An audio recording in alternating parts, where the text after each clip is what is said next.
Hey everybody, I'm Erica Carlson with Bricks Real Estate. Thank you for joining me. Whether you are looking to purchase a house or you're a homeowner, you don't have to necessarily think about selling to benefit from the information I'm going to lay out in front of you.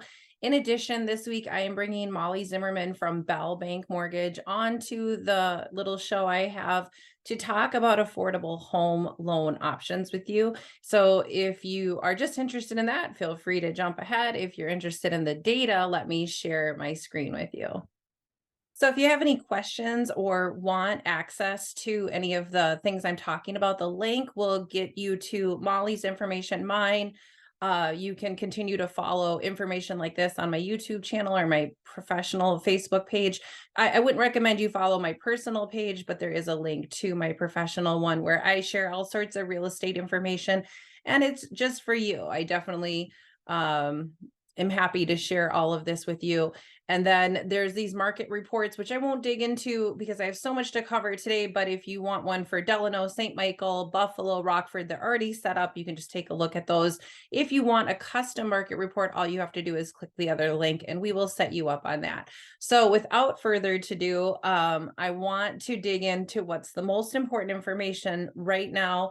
It's October 11th as I'm making this video, and the thing that is there's kind of two pieces of data that stood out to me. And the first one is the 2.04 showings per week per listing.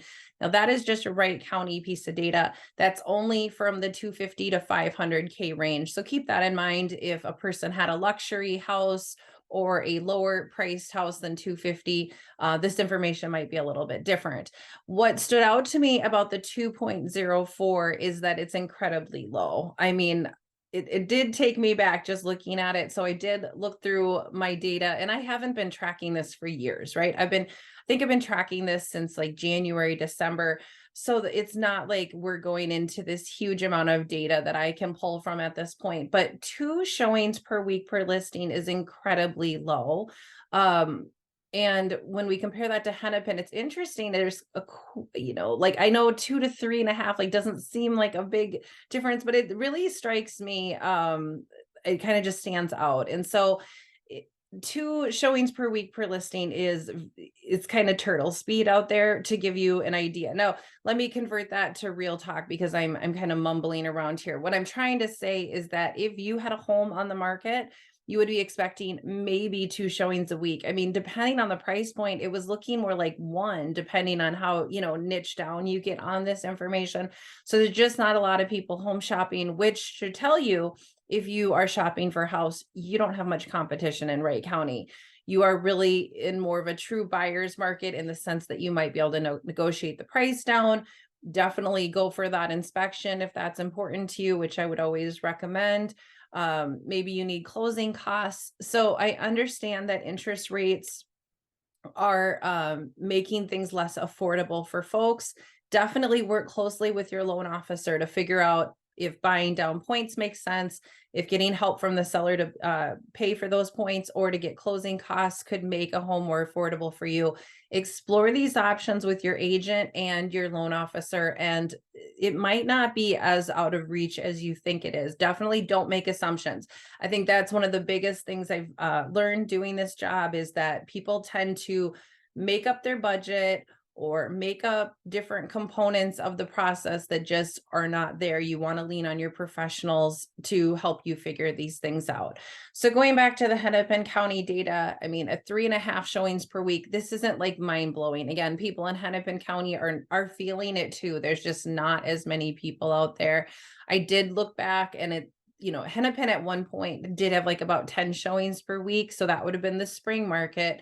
And of course, some of this was predictable. It's time of year, but it is, I think, a little bit heavier this fall because of the interest rates being on the higher side. It definitely impacts people going out and wanting to look at properties. Home sellers, remember, investors tend to come out of the woodwork around this time of year. They're looking for those deals. Some home shoppers are sophisticated enough for that as well. So do not be taken back by surprise if you are getting offers less than asking. They're looking to see what you're willing to do. So I guess I'll just kind of finish on that thought. When we look at days on market, it did drop down to 29 and the median was 19. So, over last week, it looks like it picked up a little on that front. It's hard for me to come up with a logic on that. I'm looking at pending data, so I'm trying to get the most accurate data for us versus looking at it a month behind, which is normally what the association releases. A house takes about a month to sell. That's the bottom line with that piece of information. All right, jumping over to our inventory again. If we look at national data, if we look at the whole situation, we are very, very low on inventory, but we're looking at this hyper local area of 551 properties are on the market at the moment. 500 of them have no contingencies. That sounds like loads and loads of options, but I've told you guys this many times before. If I took your search criteria and popped it in, I would be surprised if you had 30 options. If we were just focusing on Wright County. Of course, as we niche down into particular cities or particular school districts or whatever your criteria is, I mean, you can just see on that map, there's giant spaces of area. Now that's a lot of rural property. So that explains some of, there's just maybe not as many houses out there. But I do show that map because I want you to get an idea of where the majority of houses or properties there are to buy. When we look at pending, it just popped up a little bit. So some of those houses have gone off the market. That makes sense. We were at 572 the week before. So some of those went into contract. And then the closings, again, popped up a little. But we are still under the 200s. We talked about this a lot more last week. That is very low for closing ratio for us. We're normally a lot higher than that. Again, if there's not as many people shopping, of course, there cannot be as many closings. It all goes hand in hand. It does not help that so many home sellers waited until fall to put their house on the market. With the less people out there shopping, and then that interest rate again, it is affecting their time on market. It's affecting probably getting that top dollar if we're being quite honest. So I am going to take a break right here and I'm going to share a video I took previously with Molly Zimmerman. Again, she's with Bell Bank. And if you want to reach her, please feel free to hit the link so you know how to get a hold of her, whether you want to refi, whether you want to get a pre-approval, or you just have questions about the home loan process. She's an excellent resource. Talk to us about affordable home loan options, kind of a mouthful there. And I'm going to be really honest about this topic and say, I don't know that a lot of people associate the word affordable with home loan. What do you think of with this topic? Yeah, so there's actually a lot of affordable loan options out there. I'm actually shocked by the number of buyers that I connect with that don't really have a good understanding of, they think they need a lot more to purchase a property, which it can be a great conversation when we start thinking about affordable loan products like USDA. It's a great option if you're looking at certain areas because it is a zero down. Some buyers may qualify for that VA financing, which is also a zero down option. But outside of that, like at Bell, I mean, we're always looking for ways that we can help our buyers get into properties with as little out of pocket as possible. So we've got a portfolio option in-house. It is a 3% down conventional, but we can pair that with 2% in down payment assistance. So that kind of becomes a 1% down transaction. Minnesota housing, that's statewide, and that's for first-time home buyers, but also your move-up buyers, which is really cool. And people don't always know that. And if we pair Minnesota housing assistance with that first time, that their first mortgage, you can potentially get in with as little as $1,000 out of pocket. So that's very affordable in terms of down payment. Fannie and Freddie, they both have initiatives with affordable housing. So depending on your income level, it could be income capped or first-time home buyer status. But that's going to give you a 3% down option with reduced interest rates, reduced private mortgage insurance. And in some cases, we can actually pair an incentive with that loan. So that helps reduce your outflow up front.